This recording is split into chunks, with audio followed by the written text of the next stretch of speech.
Nesse segundo vídeo sobre cefalometria, a gente vai falar sobre a interpretação de cada ângulo.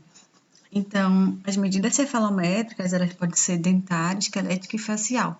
Nesse vídeo, a gente vai falar basicamente da dentária e a esquelética. A facial fica para um terceiro vídeo, em que a gente vai falar apenas de análise cefalométrica facial.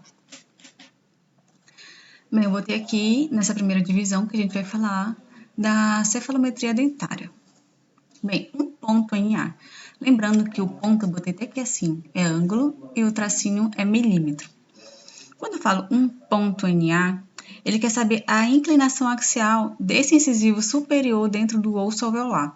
Aqui era para eu botar um risquinho em cima, né, do 1, para dizer que é superior. Ficou horrível, mas enfim. Então, ele quer saber essa inclinação axial em relação a esse plano NA. A norma dele é 22. Da mesma forma, o NB, que no caso seria em relação ao incisivo inferior. E a norma deles já é de 25 graus. Quando eu já venho para um traço NA, eu já quero saber um milímetro. Então, essa análise cefalométrica, ela vai me dar a posição antero-posterior do incisivo superior em relação à sua base óssea. Por mais que aqui não esteja o risquinho em cima para dizer que é incisivo superior, a gente sabe que geralmente o A é na maxila, então a gente também já fica subentendido que o 1 seria em relação ao incisivo superior. Um traço NB já vai indicar também a posição antero-posterior do incisivo inferior em sua base óssea. Da mesma forma, é 4 milímetros, as duas normas, certo? Não dá para esquecer. O 1.1, né, que também é conhecido como ângulo interincisivo, ele indica a protrusão dos incisivos. Bem, quanto mais verticalizado esses dentes estiverem, vamos supor que o incisivo superior, tá? E o incisivo inferior, vamos supor que estão mais verticalizado, maior é esse ângulo. Então, se este ângulo é maior do que 130 graus, esses dentes eles vão estar verticalizados ou mais linguarizados. Se ele estiver menor, então esses dentes eles estarão mais vestibularizados, se ele estiver menor que 130. A norma, então, é 130 graus. E lembrando que essa análise ela avalia os dentes entre si, ou seja, é uma interpretação interincisiva, o nome já diz. E um ponto NS, ele quer saber como está a relação do incisivo com a base do crânio, e a norma dele é 103 graus. O plano oclusal, né? Ou seja, ele vai traçar aqui o plano oclusal, lembrando que o plano oclusal é aquele que liga o ponto posterior de Dawes com a incisura do incisivo inferior, né? Juntando esses dois pontos, temos o plano oclusal. Então, ele vai o quê? Expressar a inclinação dos dentes em oclusão em relação à base do crânio. E a norma clínica dele é 14 graus. 1.NPOG, né? Que vai daqui do N até o pogônio. E o 1 é o longo eixo desse incisivo. Então, ele indica a relação do incisivo com a base do crânio. E a norma clínica dele é 0 grau. Eu achei estranho, eu vou até procurar no livro, porque eu não achei, mas não sei por que seria 0. Mas seguimos. O SNA, no caso, já falando já de uma análise esquelética, né? Ele vai definir a relação antero-posterior da maxila em relação à base do crânio. Lembrando que nessa região, né, se o osso estiver protruído, né, o caso...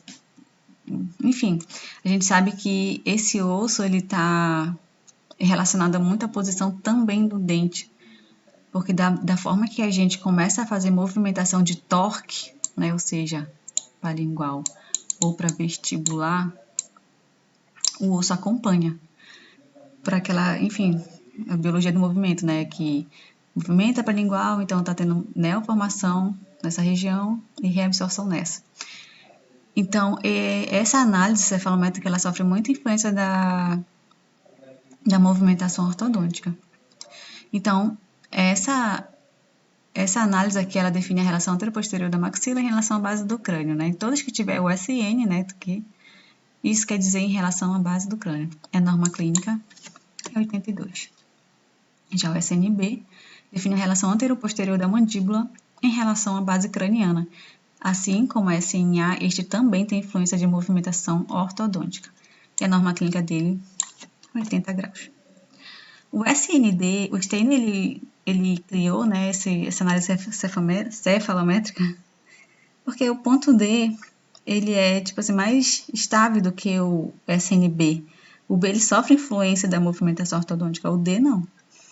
Então, esse SND, ele define a relação anteroposterior da mandíbula em relação à base craniana também, assim como o SNB, por não sofrer influência da movimentação dentária. E a norma clínica deles, 76 graus. O que é o ANB? Nada mais é do que o SNA menos o SNB. Então, se eu subtraio 82 com menos 80, 2 graus, certo? Então, qual é a função dessa análise cefalométrica? É estabelecer a relação anteroposterior entre os limites anterior da maxila e da mandíbula. E ele vai definir o padrão esquelético do paciente. Ou seja, se tiver menor, porque existe um desvio padrão, vamos considerar 2 graus. Se tiver menor do que 0, a gente sabe que esse paciente vai ser classe 3. E se ele tiver maior do que 4, ele já vai ser o que? Classe 2, certo? Então, é isso aí. O AOBO, o que ele faz? Temos aqui o plano oclusal, ele projeta o ponto A para essa linha oclusal, e projeta o ponto B também para a linha oclusal. Essa é a distância, né, no caso, que vai indicar o relacionamento anteroposterior da maxila com a mandíbula. E também vai definir um padrão esquelético do paciente. Vamos ver aqui, o padrão esquelético classe 1. Então, se tiver entre 0 e 4, padrão esquelético classe 2, tiver maior do que 4 milímetros, e padrão esquelético classe 3, tiver menor do que 0 milímetro, certo? O SNG, né? No caso, esse daqui seria o eixo Y. Deixa eu só ver aqui. Eixo Y. Ah, é Frankfurt o eixo Y, então tá.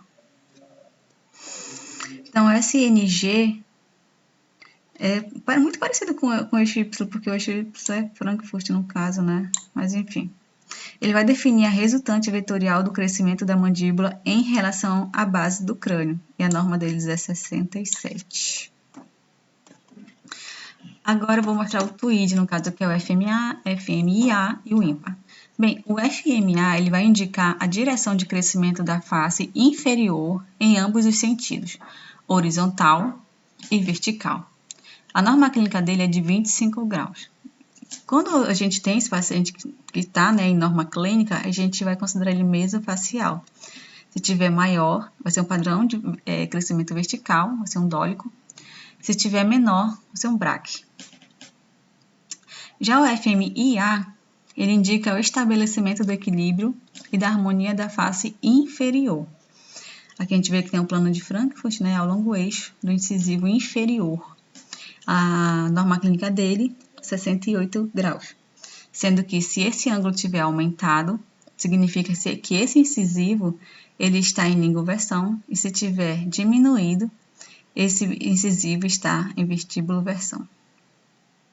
O ímpar, ele estabelece a posição do incisivo inferior em relação à mandíbula. Aqui a gente percebe que a posição desse incisivo, né, já vai estar em relação ao crânio, né, a base do crânio, e aqui já vai estar em relação à mandíbula. O mesmo incisivo, que é o inferior, que também é inferior. Então, ele estabelece a posição do incisivo inferior em relação ao plano mandibular, em que a norma clínica é 90 graus. Se essa angulação estiver aumentada, significa que o incisivo inferior ele está em inclinação vestibular, e se estiver diminuída, significa que esse incisivo está em inclinação lingual. O SNGOGN, ele já vai definir a inclinação da borda inferior do corpo da mandíbula com a linha SN. A norma clínica é 37, né? Então, se for essa angulação tipo aumentada, significa que essa mandíbula ela está em rotação no sentido horário, e se for menor, quer dizer que essa mandíbula está numa rotação anti-horária. Anti-horária, horária, certo? O eixo Y, ele indica a tendência de crescimento da face. Ele é considerado o ângulo do crescimento, né? Análise, tipo assim, mais se analisa o tipo de crescimento da face. Então, a norma clínica dele é 59. Se essa norma estiver aumentada, significa que esse paciente está em crescimento vertical, e se estiver diminuída, que esse paciente, né, está com tendência de crescimento horizontal. Temos também o NPOG, né, que indica a posição antero-posterior da mandíbula. Temos aqui o N até o pogônio, né, com a linha de Frankfurt, que é o poro órbita. E a norma clínica é de 87 graus. Se ele está falando que indica a posição antero-posterior, então é para saber se essa mandíbula está em protrusão ou retrusão. Agora a gente vai falar de quê? De crescimento facial, né? Altura facial. O AFA, ele vai do ponto N até o ME. E uma média, ele tem 65 milímetros, então é a altura facial anterior. Também temos o AFP, que é a altura facial posterior. A norma clínica dele é 45 milímetros. Também a gente vai ter o GOGN com plano oclusal, que representa o terço inferior da face. Eu também não entendi por que essa norma clínica é 0 grau, sendo que não tem. Só se fosse paralelas, né, que seriam 0 grau. E elas se encostariam e estariam em 0. Mas aqui existe uma angulação. Isso aqui eu tirei de um caderno também. Não sei por que está 0. Eu acho que está errado. O NA com a perpendicular. Essa perpendicular que eu tirei de um livro, né? Ele chama de perpendicular ao plano de Frankfurt. Então, assim como o SNA, né, ele mostra a relação da maxila com a base do crânio. Então, ele tem a mesma função no caso do SNA. É tipo isso, né? Porque, enfim. E a norma clínica é de 0 a 1 milímetro. O ângulo goníaco, né? Isso aqui eu tirei já de um site, que eu esqueci de botar aqui a fonte. Esse negócio vai aparecendo, que chato. Bem, esse ângulo goníaco, ele vai indicar a altura facial anterior. E a norma clínica dele é de 130 graus. Ele mostra assim que a altura facial diminuída, mordida profunda e mandíbula quadrada quando este ângulo está menor do que o normal.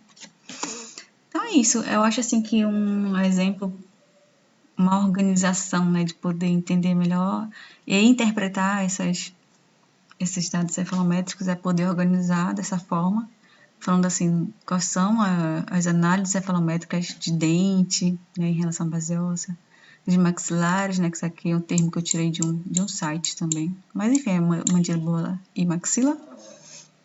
E isso aí. E do padrão facial que a gente ainda vai falar. É isso aí. Tchau, tchau. Cadê? Agora não quer.